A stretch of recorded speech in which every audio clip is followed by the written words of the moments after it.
Hello guys, আসসালামু আলাইকুম। চলে যাচ্ছি বাসার ফ্যামিলি বাচ্চাদেরকে নিয়ে ফ্রিজ শোরুমের মধ্যে। তো একটা নতুন ফ্রিজ কিনবো ভেবেছিলাম, তো আজকে ফাইনালি চলে আসলাম ফ্রিজ শোরুমের মধ্যে। তো এই দোকানটা হচ্ছে ফ্রিজ ওয়্যার হাউস, যেখানে পাইকারি মূল্যে আপনার ফ্রিজগুলি বিক্রি করা হয়। তো আমরা ফাইনালি ফ্রিজটা কিনেছি ফ্রিজ শোরুম থেকে। তো পাইকারি মূল্যে যে ফ্রিজগুলো বিক্রি করা হয়, তো সেখানে আমরা একটা দোকান দেখছিলাম কোন ফ্রিজটা কোন রেঞ্জের। তো বরাবরই আমার চোখ যাচ্ছে 2 পার্ট ফ্রিজের দিকে। আসলে তো এই ফ্রিজটা মানে আমার কাছে এত ভালো লেগেছিল, আমার বাচ্চারাও অনেক পছন্দ করেছে। তো আমার বিভিন্ন রকমের ফ্রিজ দেখাচ্ছে আপনার ভাইয়া। একটা ফ্রিজ যখন কিনবাই একটু দেখে শুনে তারপরে যাচাই বাছাই করে কিনাই ভালো।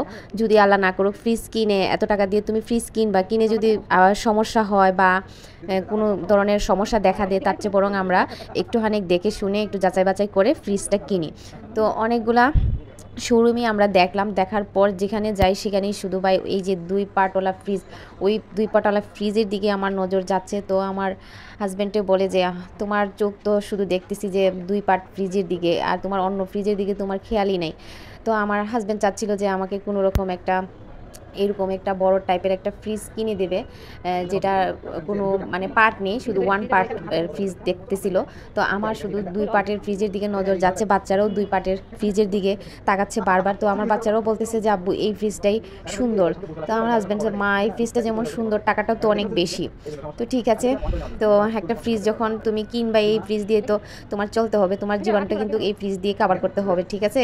তারপরে যখন ছেলে বড় হবে, ছেলে বিয়ে করবে, তারপরে ছেলের টাকা দিয়ে ছেলে ফ্রিজ কিনবে। এই ফ্রিজ যদি নাও তাহলে কিন্তু তোমার এই ফ্রিজটা যত্ন করে রাখতে হবে, ঠিক আছে, তুমি তো যত্ন করো না।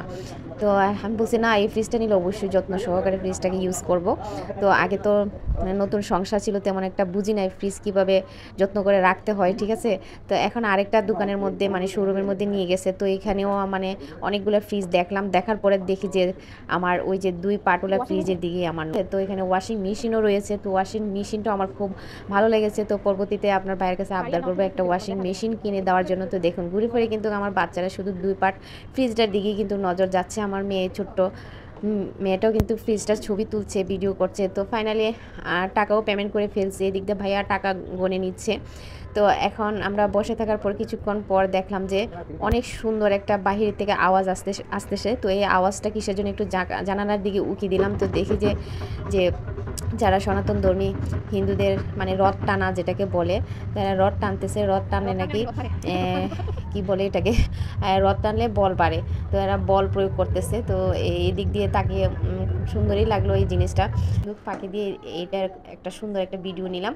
তো এই দিক দিয়ে ফাইনালি আমি বাসার মধ্যে কিন্তু ভীষণ কোম্পানির ফ্রিজটাই নিয়ে আসলাম, আর পুরাতন ফ্রিজটা ওই সাইডে রেখে দিলাম। আর এদিক দিয়ে আমি এখানে ফ্রিজটা আপাতত রেখে দিলাম, পরবর্তীতে এখান থেকে সেটিংটা চেঞ্জ করব।